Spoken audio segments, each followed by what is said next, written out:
m'appelle Sophie, j'ai 19 ans, je suis partie il y a 3 ans à Kamloops au Canada et j'ai fait ma 5e secondaire avec le programme Expedis. J'ai décidé de partir en Colombie-Britannique, donc c'est vraiment la région du Canada la plus vallonnée, qui est vraiment connue pour les montagnes majestueuses et les neiges et les grands froids. Et je suis partie précisément à Kamloops. J'étais placée dans une famille d'accueil qui était composée d'un couple, Francie et Glenn, et ils avaient 2 enfants âgés de 6 et 10 ans, Finn et Elliot. Et ils avaient un chat qui s'appelait Willy.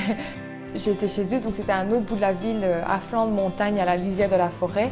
Donc on avait une vue imprenable sur les montagnes qui entouraient Kamloops. J'étais à l'école SKSS, donc c'est South Kamloops Secondary School. C'était vraiment une très grosse école pour plus de 1000 étudiants.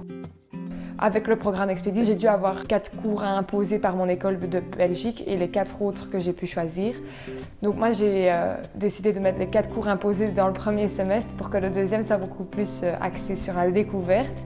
Et donc, au premier semestre, j'ai dû avoir le cours de chimie, physique, anglais, donc l'équivalent français en Belgique, et maths. Et le deuxième semestre, j'ai quand même pris leur cours de maths préparation ingénieur, qui est en fait le cours de maths de Réto de Belgique.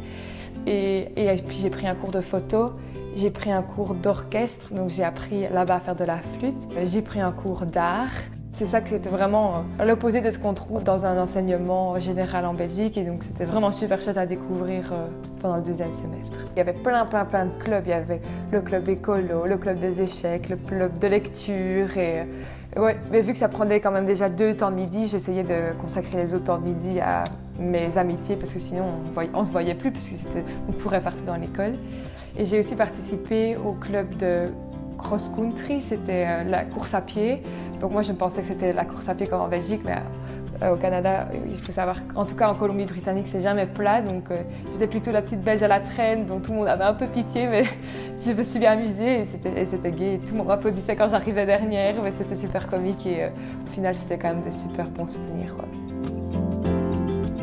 Je trouve la plus grosse différence entre les écoles au Canada et les écoles en Belgique, c'était surtout la mentalité. La mentalité des étudiants, elle était différente dans le sens où ils étaient beaucoup moins jugés, j'ai l'impression, les regards étaient vraiment différents. Il y avait moins de pression et donc beaucoup moins de jugement aussi, j'ai l'impression que c'était plus on vient comme on veut, qui on est, et c'était beaucoup plus relax, je trouvais. Et surtout aussi la mentalité des professeurs. L'apprentissage est bien plus humain, j'ai l'impression. Ils peuvent hausser le ton et ils peuvent envoyer les étudiants chez le principal ou quoi, mais vu qu'ils installent dès le début cette relation beaucoup plus de confiance, les étudiants ont beaucoup plus tendance à les respecter parce que c'est beaucoup plus donnant-donnant, quoi. Donc à la fin de la réto, j'ai l'impression qu'ils étaient beaucoup plus prêts à affronter le monde qu'en Belgique. J'ai l'impression qu'on est plus prêt à affronter le monde académique, quoi, mais pas forcément humainement parlant. Et je trouve que c'est quand même un aspect essentiel, surtout à notre âge, quoi.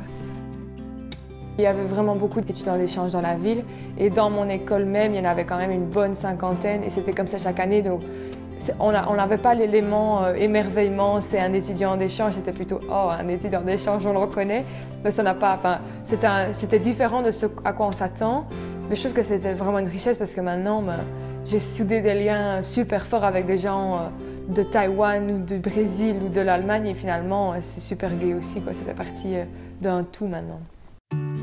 Dans mon temps libre, je passais plein de temps avec les enfants et on allait dans le village en vélo, j'ai rencontré tous leurs copains et avec ma maman d'accueil on était très proches, donc on faisait plein d'activités, on allait au yoga, on allait papoter, boire du thé avec ses copines et donc ça c'était vraiment super gai. Et avec mes copines, ma bande de copines canadiennes, on faisait aussi quelques activités.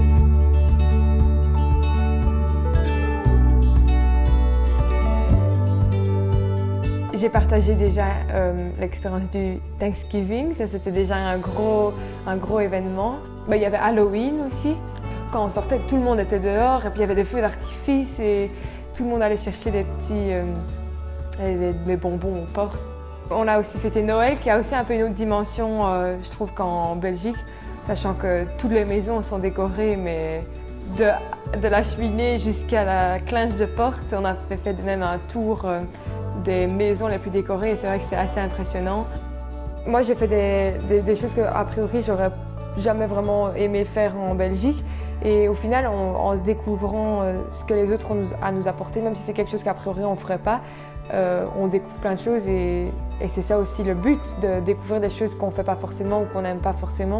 Donc je pense pas avoir peur de sortir d'aller dans l'inconnu, de sortir de son confort et voilà, se mouiller un peu, quoi. Cette expérience-là, ça m'a vraiment changé du tout au tout. J'avais 16 ans et j'étais dans ma petite bulle de princesse, on va dire. Enfin, j'avais jamais vraiment vu le monde. Je me suis retrouvée face à des vraies situations qui me sortent complètement de mon confort. Et ça m'a vraiment ouvert les yeux et j'ai appris à voir comment je gérais ce genre de situation. Avec ma famille d'accueil, on se parle.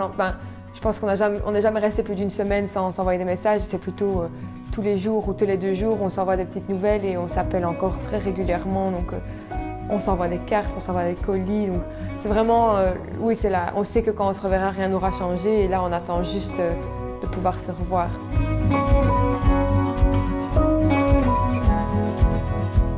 Une fois qu'on est rentré, ça continue pour toujours, en fait. Ça nous change. Enfin, moi, ça m'a changé sur plein de choses. Et je sais que pour toujours, cette expérience va m'influencer. Et quoi que je fasse, je vais repenser et encore maintenant, j'ai toujours envie d'en parler et d'en débattre avec des gens et ça, c'est vraiment quelque chose, ça nous change la vie, c'est pas simplement un an et ça, c'est vraiment quelque chose d'essentiel, quoi.